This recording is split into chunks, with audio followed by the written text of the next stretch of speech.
Assalamu alaikum dear students. We have started our discussion on subject verb agreement and up till now we have discussed 17 basic rules. I have told you that subject verb agreement is very much important from examination point of view और अगर आपकी subject verb agreement पे command नहीं होगी तो definitely फिर आपके लिए सेंटेंस को करेक्ट करना बहुत ज़्यादा मुश्किल होगा. आज हम डिस्कस करते हैं रूल नंबर 18 को. Rule number 18 is after gerund singular verb is used. देखिए सबसे पहले तो आप ये जाने कि जेरंड किसे कहते हैं. हमारे पास हम जब कहते हैं कि ing form of verb acting as a noun. देखिए फॉर एग्जांपल अगर यहां पर मैं लिखूं कि ही इज स्मोकिंग और यहां पर मैं लिखूं कि smoking is a bad habit, तो यहां पर ये जो स्मोकिंग हमारे पास आया है ये हमारे पास वर्ब है.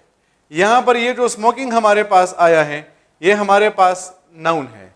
अब वैसे जेरंड पे हम बाद में डिटेल में बात करेंगे, लेकिन आप लोग सिर्फ यहां पर इस पॉइंट को इतना समझे कि यही ing फॉर्म ऑफ वर्ब, यानी ये हमारे पास क्या, ये हमारे पास वर्ब है, इसके एंड में हमारे पास ing आया है, इस वजह से हम इसको ing फॉर्म ऑफ वर्ब कहते हैं. अब अगर यही ing फॉर्म ऑफ वर्ब आप सेंटेंस के स्टार्ट में लगाएंगे तो ये हमारे पास फंक्शन करेगा एज अ नाउन, और जब भी हमारे पास ing form of verb as a noun act करता है तो हम उसे कहते हैं जेरंड. तो इस वजह से हमने यहां पर लिखा है कि smoking is a bad habit. तो जब भी आपके पास जेरंड आएगा आप हमेशा उसके बाद सिंगुलर फॉर्म ऑफ वर्ब को यूज करेंगे. फिर इस तरह मैं लिखता हूं कि listening improves our understanding. Listening improves our understanding. और अगर मैं इस तरह लिखूं कि ही इज लिसनिंग, तो अब ये जो लिसनिंग है यहां पर ये हमारे पास एज अ वर्ब आया है, लेकिन यही लिसनिंग हमारे पास जब सेंटेंस के स्टार्ट में आया है तो हम इसे कहते हैं जेरंड. और जब भी हमारे पास जेरंड आएगा हम हमेशा उसके बाद सिंगुलर फॉर्म ऑफ वर्ब को यूज करेंगे. या अगर मैं आप लोग के लिए इसको और भी ज्यादा आसान बनाऊं तो इसका सिंपल पॉइंट ये है कि जब भी आपके पास सेंटेंस शुरू हो जाए और उसके स्टार्ट में आपके पास ing आ जाए तो आप उसको जेरंड कहेंगे. तो जब भी आपके पास कोई सेंटेंस जेरंड से स्टार्ट हो रहा है तो आप उसके साथ सिंगुलर फॉर्म ऑफ वर्ब को यूज करेंगे. जिस तरह यहाँ पर हमने लिखा है कि smoking is a bad habit, अगर मैं कहता हूँ कि स्मोकिंग आर बैड हैबिट्स तो फिर ये हमारे पास गलत बन जाएगा. इसी तरह अगर मैं कहता हूँ कि लिसनिंग इंप्रूव्स आवर अंडरस्टैंडिंग, अगर मैं कहता हूँ कि लिसनिंग्स इंप्रूव आवर अंडरस्टैंडिंग तो ये गलत बन जाएगा, क्योंकि हमारे पास जब भी जेरंड आएगा हम हमेशा उसके साथ सिंगुलर फॉर्म ऑफ वर्ब को यूज करेंगे. फिर हमारे पास है रूल नंबर 18. रूल नंबर 18 हमारे पास है कि after infinitive singular form of verb is used. Infinitive को सिंपल अंडरस्टैंडिंग के लिए इतना याद रखें कि जब आपके पास टू आ जाए और उसके बाद वर्ब का फर्स्ट फॉर्म आ जाए तो हम उसे कहते हैं infinitive. To plus first form of the verb is called infinitive. तो हम कहते हैं कि टू प्ले, टू राइट. तो अब ये हमारे पास इन्फिनेटिव बन गया है क्योंकि यहां पर हमारे पास टू आया है और उसके बाद हमारे पास first form of the verb आया है. तो to plus first form of the verb के कॉम्बिनेशन को हम इन्फिनेटिव कहते हैं. अभी आप लोग अपने लिए इस लेवल पे इतना भी याद रखें कि टू के बाद हमेशा हमारे पास first form of the verb आता है, हम उसके बाद सेकंड फॉर्म या थर्ड फॉर्म नहीं लगा सकते. यानी अगर मैं यहां पर लिखूं कि टू प्लेड, या मैं कहता हूं कि टू रोट, या मैं कहता हूं कि टू रिटन, तो ये हमारे पास गलत होगा, क्योंकि हमारे पास जब टू आता है हम उसके बाद first form of the verb लगाते हैं और हम उसके बाद सेकंड फॉर्म थर्ड फॉर्म को यूज नहीं कर सकते हैं. तो अब हम कहते हैं कि to walk is a good habit. अब हमारे पास टू आया है, उसके बाद हमारे पास first form of the verb आया है, तो इन दोनों को हम कंबाइन करके इसको हम कहेंगे इन्फिनेटिव. और रूल के मुताबिक जब भी हमारे पास इन्फिनेटिव आएगा तो हम उसके साथ first form of the verb लगाएंगे। इसी तरह अगर यहां पर मैं कहूं कि to listen improves our understanding, तो यहां पर हमारे पास टू आया है टू लिसन और उसके बाद हमारे पास first form of the verb आया है, तो इन दोनों कॉम्बिनेशन को हम कहते हैं इन्फिनेटिव। और जब इसके बाद हम वर्ब यूज करेंगे वो हमेशा हमारे पास सिंगुलर आएगा, तो इस वजह से हम कहते हैं कि to listen improves our understanding. अब वैसे अगर यहाँ पर हम कहते हैं कि लिसनिंग इम्प्रूव्स आवर अंडरस्टैंडिंग, यानी इस इन्फिनेटिव की जगह पर मैं यहाँ पर जरंड लगाऊं तो इन दोनों के मीनिंग में क्या फ़र्क होगा, तो इसको हम इंशाल्लाह फिर बाद में डिस्कस करेंगे। फिर नेक्स्ट हमारे पास है rule number 20, that is if a mathematical number is used before money, time, distance, volume, weight and measurement etcetera, singular verb is used. देखिए अगर मैं कहता हूं कि ही, या मैं कहता हूं कि $5 million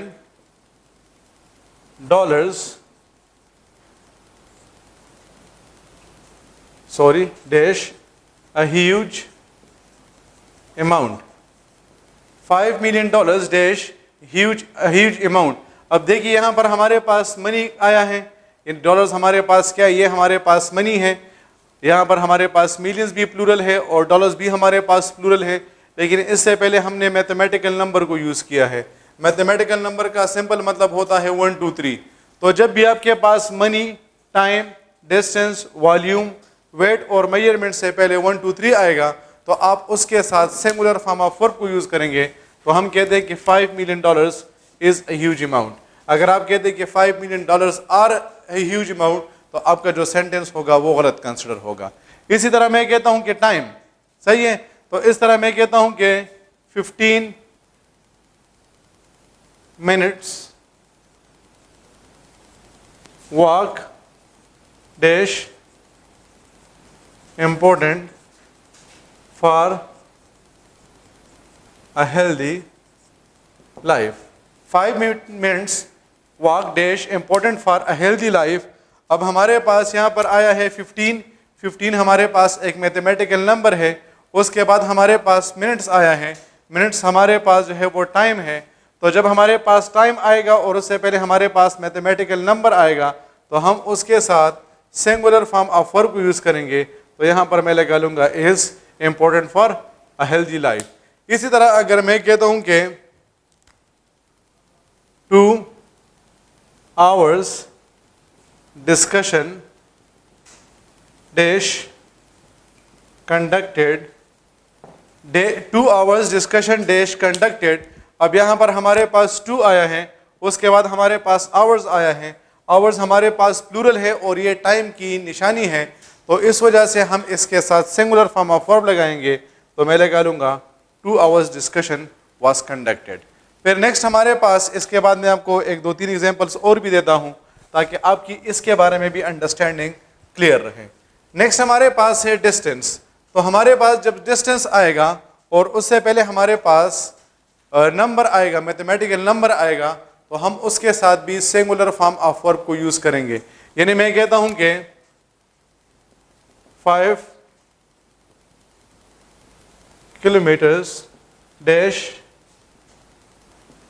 very long distance, 5 kilometres dash very long distance. अब यहाँ पर हमारे पास 5 आया है, उसके बाद हमारे पास किलोमीटर्स आया है।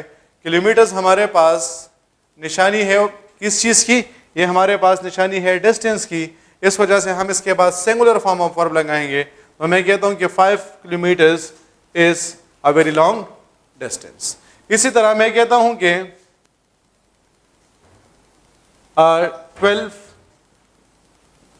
feet long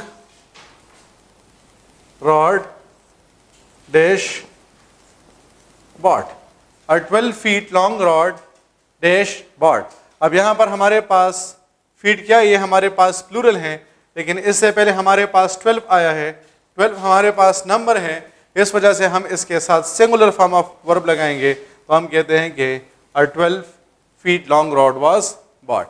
फिर हमारे पास फॉर एग्जाम्पल अगर मैं आपको एग्जाम्पल देता हूँ वेट की, सही है, तो मैं कहता हूँ कि 5 kgs bag dash given to a poor. 5 kgs bag dash given to a poor. अब यहाँ पर हमारे पास 5 आया है, इसके बाद हमारे पास kgs आया है, kgs हमारे पास जो है वो वेट की निशानी है, तो हमने यहाँ पर ऑलरेडी लिखा है कि जब हमारे पास वेट आ जाए और उससे पहले हमारे पास सिंगुलर नंबर आ जाए तो हम उसके साथ सिंगुलर फॉर्म ऑफ वर्ब को यूज़ करेंगे। तो मैं कहूँगा कि was given to a poor. इस तरह मैं कहता हूँ कि 20 kgs फ्लोर बैग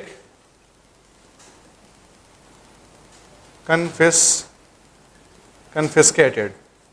मैं कहता हूं कि 20 kgs floor bag dash confiscated, यहाँ पर हमारे पास आया है kgs, तो यहाँ पर इससे पहले हमारे पास 20 आया है, तो हम इस वजह से इसके साथ सिंगुलर फॉर्म ऑफ वर्ब लगाएंगे। तो मैं कहता हूं कि 20 kgs floor bag was confiscated. And में मैं आपको जो है वो इसी रूल नंबर 20 के बारे में मैं आपको मेजरमेंट की भी एग्जाम्पल देता हूं ताकि आपके लिए जो है वो ये क्लियर रहे कि फॉर एग्जाम्पल मैं कहता हूं कि a 15 inches for example rod dash required. अब हमारे पास इंचेस जो है वो किस चीज़ की निशानी है, ये मेजरमेंट की निशानी है, इस वजह से हम इसके साथ लगा लेंगे इज रिक्वायर्ड। तो हम इसके साथ सिंगुलर फॉर्म ऑफ वर्ब को यूज़ कर रहे हैं। तो ये पॉइंट अपने जहन में रखें कि जब भी हमारे पास मैथमेटिकल नंबर आएगा और उसके बाद हमारे पास मनी आ जाए, टाइम आ जाए, डिस्टेंस आ जाए, वॉल्यूम आ जाए, वेट आ जाए या मेजरमेंट आ जाए, तो हम उसके साथ सिंगुलर फॉर्म ऑफ वर्ब को यूज़ करेंगे। ऑल दो ये जो आपके पास नाउन आएगा ये आपके पास प्लूरल होगा, लेकिन आप इसके बाद जो वर्ब यूज़ करेंगे वो आपके पास सिंगुलर आएगा। सब्जेक्ट वर्ब एग्रीमेंट में रूल नंबर 21 हमारे पास है एडजेक्टिव ऑफ नंबर। अब एडजेक्टिव ऑफ नंबर में हमारे पास बहुत ज़्यादा चीज़ें हैं, लेकिन यहाँ पर हम इसको सिर्फ और सिर्फ सब्जेक्ट वर्ब एग्रीमेंट के पर्सपेक्टिव से डिस्कस कर रहे हैं। हम जब एडजेक्टिव को डिस्कस करेंगे फिर वहाँ पर हमारे पास एडजेक्टिव के मुख्तलिफ टाइप्स हैं, जिसमें हमारे पास क्वांटिटी और नंबर वगैरह सारे आते हैं, फिर वहाँ पर हम इसको डिटेल में डिस्कस करेंगे। लेकिन इतना यहाँ पर जाने कि एडजेक्टिव ऑफ नंबर्स हमारे पास दो हैं। एक हमारे पास, एक को हम कहते हैं कार्डिनल्स और दूसरे को हम कहते हैं ऑर्डिनल्स। अब हमारे पास फॉर एग्जांपल कार्डिनल्स में हमारे पास डेफिनेट नंबर भी आते हैं और इनडेफिनेट नंबर भी आते हैं, लेकिन फिर इस पे हम बाद में डिस्कशन करें। अब ऑर्डिनल्स में हमारे पास आते हैं 1, 2, 3 वगैरह, जबकि कार्डिनल्स हमारे पास आते हैं फर्स्ट, सेकेंड, थर्ड। इस किस्म के नंबर्स को हम कहते हैं ऑर्डिनल्स। अब जब हमारे पास ऑर्डिनल्स आते हैं तो इसको हम यूज करते हैं सीरीज के लिए, या हम जब किसी चीज का नंबर या ऑर्डर शो करना चाहते हैं तो हम उसके लिए ऑर्डिनल्स को यूज करते हैं, और जब हम किसी चीज की तादाद को शो करना चाहते हैं तो फिर हम उसके लिए कार्डिनल्स को यूज करते हैं। अब याद रखिए ऑर्डिनल्स के बाद आपके पास सिंगुलर वर्ब आता है और इस तरह इसके बाद आपके पास सिंगुलर नाउन आता है। यानी फॉर एग्जांपल आप कहते हैं कि the first student was stopped, the first student was stopped. अब देखिए यहां पर हमने स्टूडेंट लगाया है, स्टूडेंट हमारे पास सिंगुलर नाउन है, और इसके बाद हमने जो वर्ब लगाया है दैट इज वाज भी हमारे पास क्या है, ये भी हमारे पास सिंगुलर है। तो अब आप देख सकते हैं कि जब हमारे पास ऑर्डिनल आ रहा है तो हम उसके बाद सिंगुलर नाउन लगा रहे हैं, और इसी तरह हम इसके बाद सिंगुलर वर्ब लगा रहे हैं। आप लोग ये भी अपने जहन में याद रखें कि जब भी आपके पास ऑर्डिनल्स आते हैं आप हमेशा उससे पहले आर्टिकल द को यूज करेंगे। जब भी आपके पास ऑर्डिनल नंबर आएगा आप हमेशा उससे पहले आर्टिकल द को यूज करेंगे। इसी तरह अगर मैं कहता हूं कि the 10th chapter is important.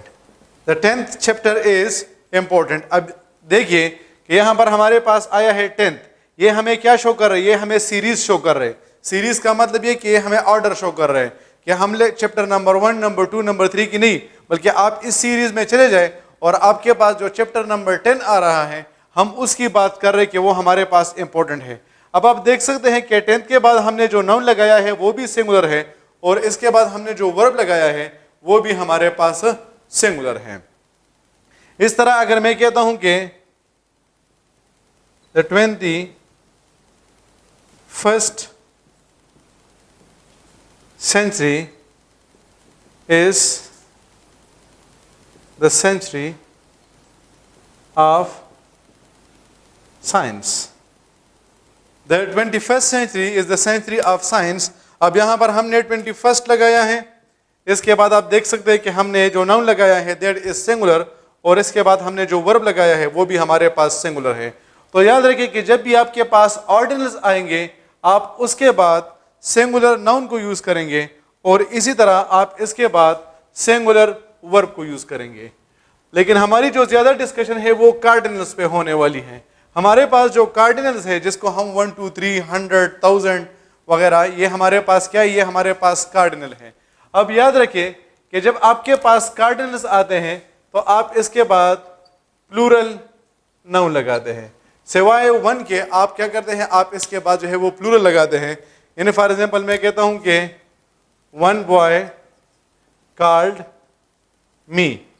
अब 1 के बाद हमने जो है वो बॉय लगाया है और बॉय हमारे पास सिंगुलर है. लेकिन मैं यहां पर कहूंगा कि 2 बॉयज कॉल्ड मी.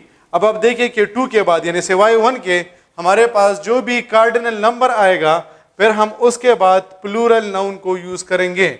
अब यहां पर जो आप लोगों के लिए सबसे ज्यादा इंपॉर्टेंट पॉइंट है वो ये है कि फॉर एग्जांपल अगर आपके पास एमसीक्यूज आ जाए कि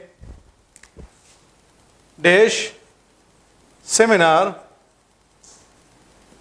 वाज कंडक्टेड, या हम कहते हैं कि लेट्स सपोज अरेंज्ड, और आपके पास आ जाए 3 डे, दूसरा आपके पास आ जाए 3 डेज और नेक्स्ट आपके पास आ जाए 3 डेज और इसी तरह आपके पास आ जाए, हम कहते हैं कि a dash delegation was sent. अब यहां पर मैं कहता हूं कि 10 स्टूडेंट, मैं कहता हूं कि 10 स्टूडेंट और मैं कहता हूं कि 10 स्टूडेंट्स. अब देखिए यहां पर हमने कहा है कि जब भी हमारे पास कार्डिनल्स आते हैं तो हम उसके बाद प्लूरल नाउन लगाते हैं. तो हमारे पास जो वर्ब आता है वो हमारे पास सिंगुलर हो गया, यानी हम इसके साथ सिंगुलर वर्ब को यूज करेंगे. तो अब एमसीक्यूज नंबर 1 हमारे पास है. इसमें हमारे पास जो है वो ये ऑप्शन ए हुआ, ये ऑप्शन बी हुआ और ये ऑप्शन सी. इसमें हमारे पास ऑप्शन ए, ऑप्शन बी और ऑप्शन सी. तो इसमें हमारे पास कौन सा वाला टिक होगा? तो डियर स्टूडेंट्स बड़े गौर के साथ इस पॉइंट को सुने कि जब आपके पास कार्डिनल नंबर आएगा तो हमने लिखा है कि इसके बाद हमेशा हमारे पास प्लूरल नाउन आएगा. इस वजह से इसमें हमारे पास राइट ऑप्शन होगा option B, a 3 days seminar was conducted. लेकिन अब इसमें हमारे पास कौन सा वाला ठीक होगा? तो याद रखिए कि जब आपके पास कार्डिनल नंबर आ जाए, क्या आ जाए? कार्डिनल, और फिर उसके दरमियान आपके पास हाइफन आ जाए और फिर उसके बाद आपके पास जो नाउन आएगा आप उस नाउन को सिंगुलर यूज करेंगे. शायद ये पॉइंट आपके लिए थोड़ा सा कंफ्यूजिंग हो, लेकिन अगर आप इस पे अपने ज़्यादा एनर्जी को डाइवर्ट करेंगे और ज़्यादा फोकस पे करेंगे तो फिर ये पॉइंट आपके लिए आसान बन जाएगा. मैं कह रहा हूं कि जब भी हमारे पास कार्डिनल्स आएंगे हम उसके बाद प्लूरल नाउन लगाएंगे, तो वर्ब हमारे पास सिंगुलर आएगा. और इसी रूल के मुताबिक यहां पर हमने लिखा है कि अ 3 days सेमिनार वाज कंडक्टेड. यहां पर 3 हमारे पास कार्डिनल नंबर है, उसके बाद जो नाउन मैंने लगाया है वो हमारे पास प्लूरल है. इस वजह से ये आंसर हमारे पास ठीक हो जाएगा. लेकिन अगर आप इसको देखते हैं, इस एमसीक्यूज नंबर 2 को देखते हैं, तो यहाँ पर हमारे पास आ जाएगा कि अ डैश 10 स्टूडेंट। अब 10 दरमियान में हाइफन नहीं है तो ये तो हमारे पास गलत इस वजह से बन जाएगा क्योंकि कार्डिनल के बाद हमारे पास प्लूरल नाउन आएगा। ये क्यों गलत है? क्योंकि यहाँ पर हमारे पास कार्डिनल नंबर तो आया है लेकिन उसके बाद हमारे पास हाइफन आया है, और रूल के मुताबिक जब भी हमारे पास नंबर कार्डिनल नंबर आएगा और उसके बाद हाइफन आएगा तो ये जो नाउन यूज होगा ये हमारे पास प्लूरल आएगा, लेकिन ये हमारे पास क्या आया है? ये हमारे पास सिंगुलर आया है। अब आपकी इस वजह से आपके पास इसमें राइट ऑप्शन कौन सा होगा? ऑप्शन बी होगा। आपके पास आ जाएगा कि a 10 student delegation was sent. थोड़ा सा शायद आपके लिए पॉइंट कंफ्यूजिंग हो, लेकिन मैं आपको एक एग्जाम्पल दो और भी देता हूं ताकि आपके लिए ये पॉइंट जो है वो क्लियर हो जाए। अगर यहां पर मैं लिखूं कि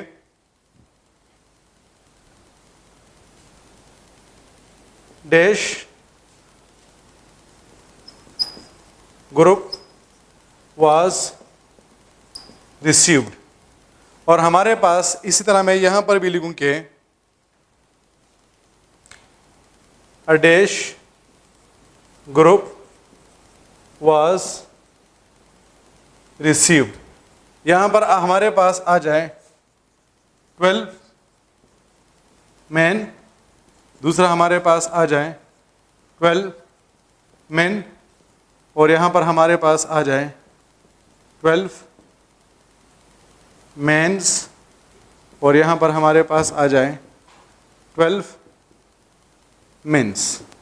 ये चलो मेन लगा लेते हैं हम यहाँ पर। इसी तरह यहाँ पर मैं लिखता हूँ कि 12 मेन, मैं यहाँ पर लिखता हूँ कि 12 मेंस, यहाँ पर मैं लिखता हूँ कि 12 मेन। अब देखिए यहाँ पर हमारे पास आया है 12 हमारे पास क्या है? ये हमारे पास कार्डिनल नंबर है, और कार्डिनल नंबर के बाद हमारे पास क्या आएगा? इसके बाद हमने ये डिस्कस किया है कि अगर दरमियान में हाइफन ना हो तो फिर हमारे पास plural form of verb plural form of noun आएगा। इस वजह से यहाँ पर हमारे पास मैन आया है। मैन हमारे पास जो है वो इर्रेगुलर नाउन है। इर्रेगुलर और रेगुलर नाउन में सिंपल डिफरेंस ये है कि जब आप किसी नाउन का प्लूरल फॉर्म लगाते हैं और उसके साथ एस लगाते हैं तो हम उसे रेगुलर कहते हैं। फॉर एग्जांपल बॉय और बॉयज़, गर्ल गर्ल्स, तो ये हमारे पास रेगुलर हैं। और जब आप किसी नाउन का प्लूरल फॉर्म बनाते हैं और उसके साथ एस या ई एस का एडिशन नहीं करते हैं बल्कि नॉर्मली आप इसमें इनसाइड वावल को चेंज करते हैं तो हम उसे इर्रेगुलर नाउन कहते हैं। अब ये मैन हमारे पास क्या है? ये हमारे पास इर्रेगुलर नाउन है। इसका हमारे पास जो प्लूरल फॉर्म है दैट इज मैन। इस वजह से हम यहाँ पर लगा लेंगे अ 12 मैन ग्रुप वाज रिसीव्ड। ये क्यों गलत है? क्योंकि मेंस तो हमारे पास वर्ड है ही नहीं, और ये हमारे पास इस वजह से गलत है क्योंकि 12 के बाद हमारे पास हाइफन आया है और हाइफन के बाद हमारे पास मेन आया है, जबकि हमने रूल डिस्कस किया है कि कार्डिनल के बाद जब भी हमारे पास हाइफन आएगा तो ये जो नाउन हमारे पास होगा वो हमारे पास सिंगुलर होगा। और लास्ट पॉइंट इस एमसीक्यूज को देखिए, इसमें हमने कहा कि a dash group was received. अब यहाँ पर हमारे पास नंबर आया है 12 के बाद हमारे पास क्या आया है? हाइफन आया है। तो नाउन हमारे पास कौन सा आएगा? देखिए ना, नाउन हमारे पास जो है वो सिंगुलर आएगा। इस वजह से हम लगा लेंगे कि अ 12 मैन ग्रुप वाज रिसीव्ड। तो होपफुली अब आपके पास कार्डिनल और ऑर्डिनल के बाद किसी किस्म की कंफ्यूजन नहीं होगी। इसके बाद हम इंशाल्लाह फिर स्टार्ट करेंगे कि किस तरह आप नाउन को प्रोनाउन के साथ एग्री करेंगे और कौन से प्रोनाउन के मुताबिक आपके पास सिंगुलर वर्ब आएगा और कौन से प्रोनाउन के बाद आपके पास प्लूरल वर्ब आएगा। तब तक के लिए खुदा हाफिज।